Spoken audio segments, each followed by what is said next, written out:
Hello. आज मैंने पढ़ा टाइप्स ऑफ मशीन लर्निंग, जिसके अंदर मैंने 3 टाइप्स के बारे में पढ़ा।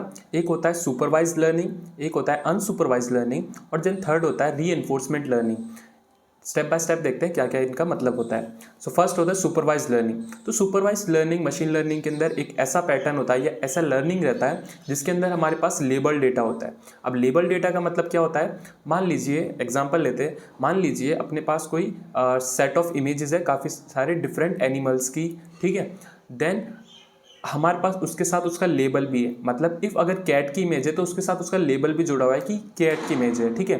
या फिर हमारे पास कोई डॉग की इमेज है तो उसके साथ उसका लेबल भी जुड़ा हुआ है कि ये डॉग की इमेज है।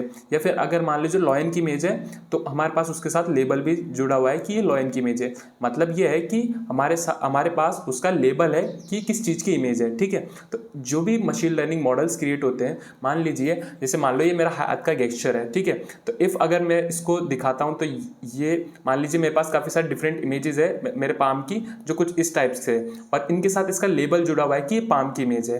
अंडरस्टैंड, ठीक है। वैसे ही जो भी लर्निंग या मॉडल ट्रेन होगा वो मेरे इन पाम्स की इमेजेस पे और इनका लेबल पे। इफ अगर इन फ्यूचर अगर मैं इनको पाम दिखाता हूँ, जैसे ऐसा शो करता हूँ तो मेरे को शो कर देगा कि ये पाम की इमेज है, ठीक है। या फिर मान लो मैं ईयरफोन की इमेज दिखाता हूँ तो वो जान लेगा कि ईयरफोन की इमेज है क्योंकि उसका लेबल जुड़ा हुआ है। इस टाइप की मशीन लर्निंग मॉडल या फिर मशीन लर्निंग टेक्निक को हम कहते हैं सुपरवाइज लर्निंग। सेकंड आता है अनसुपरवाइज लर्निंग। अनसुपरवाइज लर्निंग क्या रहता है, जिसके अंदर हमारे पास लेबल नहीं होते।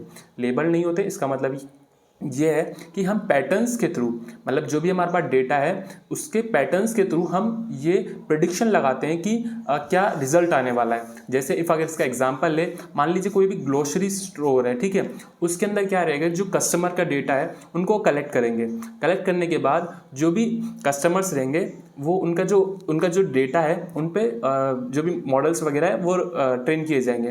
तो देखा जाएगा कि लाइक इफ़ अगर कोई भी कस्टमर रहता है, फर्स्ट टाइम आता है, कोई भी सामान लेता है तो उनके साथ वो कौन कौन सी चीज़ें प्रीफर करना चाहेगा। जैसे अगर आप डीमार्ट या फिर कोई ऐसे स्टोर के अंदर गए हो तो वहाँ पर क्या रहता है कि लास्ट के अंदर ऐसे प्रोडक्ट रखे रहते हैं, छोटे छोटे प्रोडक्ट्स रखे रहते हैं जिनसे वो ये दिखाते हैं कि इफ़ अगर कोई भी यूज़र है वो शॉपिंग करने आए तो वो सारे जो भी उसके नीड के वो जो है या फिर कोई भी चॉकलेट है या फिर कोई ऐसी सामान है जो वो प्रिफर कर सकता है, वो चीज़ वहाँ पर वो रख देते हैं।